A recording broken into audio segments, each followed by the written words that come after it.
Hello friends, இன்றைக்கி நம்ம இந்த வீடியோவில் ஒரு இடம் அல்லது வீடு வாங்கின பிறகு வாங்குறதுக்கு முன்னாடி பார்க்க வேண்டிய அடிப்படை வாஸ்து என்னென்ன அப்படிங்கிறத இந்த வீடியோவில் பார்க்கலாம். முடிஞ்ச வரைக்குமே இடம் வீடு வாங்குறதுக்கு முன்னாடியே அடிப்படை வாஸ்துகளை செக் பண்ணிக்கிறது நல்லது. இப்போ என்னென்ன வாஸ்து அப்படிங்கிறத நான் வரிசையாக சொல்கிறேன். ஒரு இடம் அல்லது வீடு வாங்கின பிறகு முன்னதாக இடத்தை சுத்தம் செய்யணும். வடகிழக்கில் குழிகள் இருந்தால் அதை புதைக்கக்கூடாது. வடகிழக்கில் கிணறு அல்லது படிகள் இருந்தால் அதை இடித்து விட வேண்டும். வடகிழக்கில் மூடிய அறைகள் இருந்தால் இடிச்சிடணும். வடகிழக்கில் குழிகள் ஏற்படுத்தி கொள்ளலாம். வடகிழக்கில் போர்வெல் இருந்தாலும் நல்லது.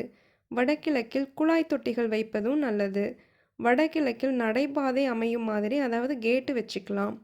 வடகிழக்கில் தலைவாசலும் இருக்கலாம். வடகிழக்கில் ஒவ்வொரு அறைக்கும் உச்ச சாணத்தில் வாசல் இருக்கணும். தலைவாசலுக்கு மதிச்சுவர் குத்து இல்லாமல் வைக்கணும். வீட்டிற்கு வடகிழக்கு அறை பள்ளமாக இருந்தால் ரொம்பவும் நல்லது. வடகிழக்கு அறையில் அதிகம் ஜன்னல்கள் இருந்தாலும் நல்லது.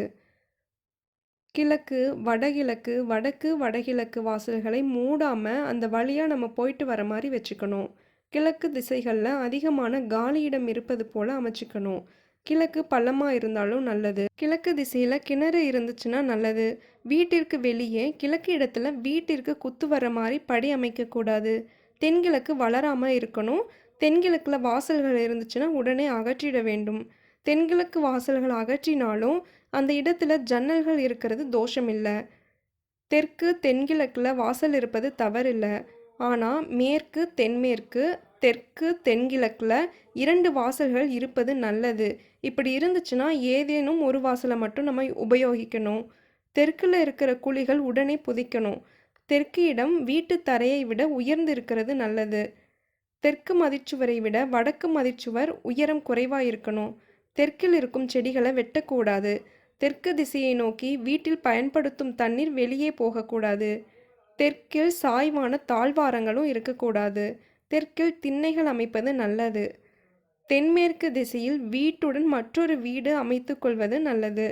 தென்மேற்கில் இருக்கும் திண்ணைகளை அகற்றக்கூடாது. தென்மேற்கில் இருக்கும் செடிகளையும் வெட்டக்கூடாது. தென்மேற்கில் குழிகள் இருந்தால் அதை புதைக்க வேண்டும். தென்மேற்கில் மதிச்சுவர் குறைபாடாக இருந்தால் அதை உடனே சரி செய்யணும். தென்மேற்கு திசையில் வீட்டில் உபயோகிக்கும் தண்ணீர் செல்லக்கூடாது. தென்மேற்கு முதல் சுவருக்கு கூண்டுகள் அமைக்கக்கூடாது. மேற்கு திசை பள்ளமாக இருக்கக்கூடாது. மேற்கு திசை மதிச்சுவரை ஒட்டி திண்ணைகள் இருக்கிறது நல்லது. மேற்கில் அதிகமான காலியிடம் இருக்கக்கூடாது. மேற்கை நோக்கி வீட்டில் உபயோகிக்கும் தண்ணீர் வெளியே செல்லக்கூடாது. இதுதான் ஒரு இடம் அல்லது வீடு வாங்குவதற்கான அடிப்படை வாஸ்துகள். இதில் ஏதாவது உங்களுக்கு டவுட் இருந்ததுன்னா கமெண்ட் பண்ணுங்கள். மறக்காமல் சேனலை சப்ஸ்கிரைப் பண்ணிக்கோங்க. தேங்க்யூ.